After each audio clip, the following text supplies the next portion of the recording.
You're standing at the front of the room. Every eye is locked on you. Your heart slams. Your hands go cold. Your mouth turns into a desert. And here's the crazy part.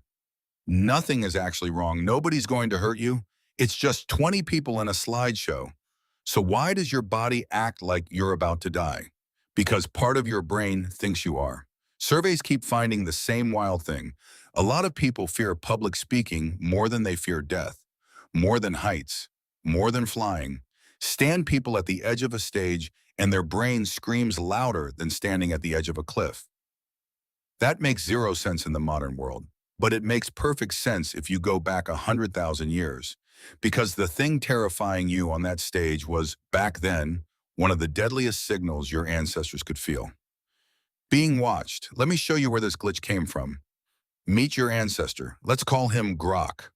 Grok lives on the open grasslands of Africa. No houses, no walls, no police, no hospital, no, I'll just call for help. Out here, Grok's whole survival depends on two things: the tribe and staying unnoticed by anything with big teeth. So Grok's brain runs one very simple rule: all day, every day. Eyes on me equals danger. Think about it. In Grok's world, what has its eyes locked onto you? A lion crouched in the grass, a leopard in a tree, a rival group sizing you up before an attack.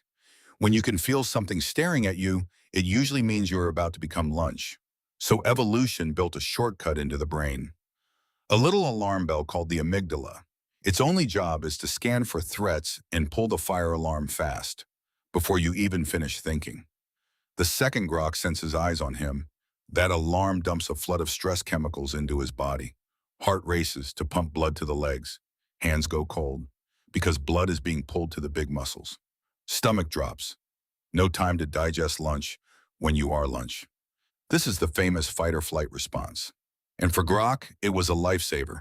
The cavemen whose alarms went off too easily, they ran, they hid, they survived, they had kids. The chill cavemen who ignored the feeling of being watched, let's just say they didn't pass on many genes. You are the grandchild of the nervous ones.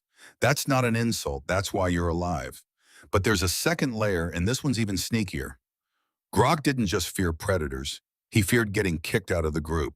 Out on the grasslands, being alone meant being dead. The tribe was your grocery store, your army, your hospital, and your family all in one. Inside the group, others could warn you about danger and help fight it off. On one twisted ankle or one cold night could end you. So being judged by the tribe wasn't just awkward for Grok, it was life or death. If he embarrassed himself, lost status, got mocked, he risked being pushed out. And pushed out back then basically meant a death sentence. Here's the mind-blowing part. Scientists have scanned the brain while people feel rejected, and the brain lights up in the same spots it uses for physical pain. To your ancient wiring, being laughed at and being stabbed are filed in the same drawer. So now, put it together. Grok's brain has two giant red buttons. One, something is watching me, predator alert. Two, the group is judging me. I could get cast out and die. And guess what public speaking does? It presses both buttons at the exact same time. Now zoom back to you on that stage, in your nice clothes, holding your little clicker. Your body hasn't gotten the memo that 100,000 years have passed. As those scientists love to say, you're walking around with a Stone Age brain inside a modern skull. So when you step up to speak, here's what your inner Grok sees.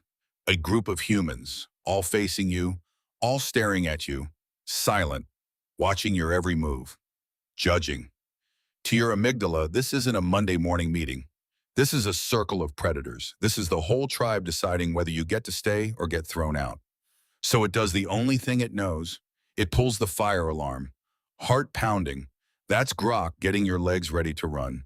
Shaky hands, cold sweat, blood rushing to your muscles for a fight that isn't coming. Dry mouth, your body shutting down unnecessary stuff like spit. Because who needs saliva when there's a lion? Blank mind. The alarm is so loud it drowns out the part of your brain that remembers your slides. Every single one of those embarrassing symptoms is actually your body trying to save your life. It's not broken, it's just fighting the wrong war. It brought a spear to a slideshow. And that fear of looking nervous? That's Grok too. Looking weak in front of the tribe once meant losing status, and losing status once meant losing everything. So your brain treats a shaky voice like a life-threatening leak. Here's the good news though. Once you know it's a glitch, it loses its grip. That racing heart isn't a warning that you're in danger.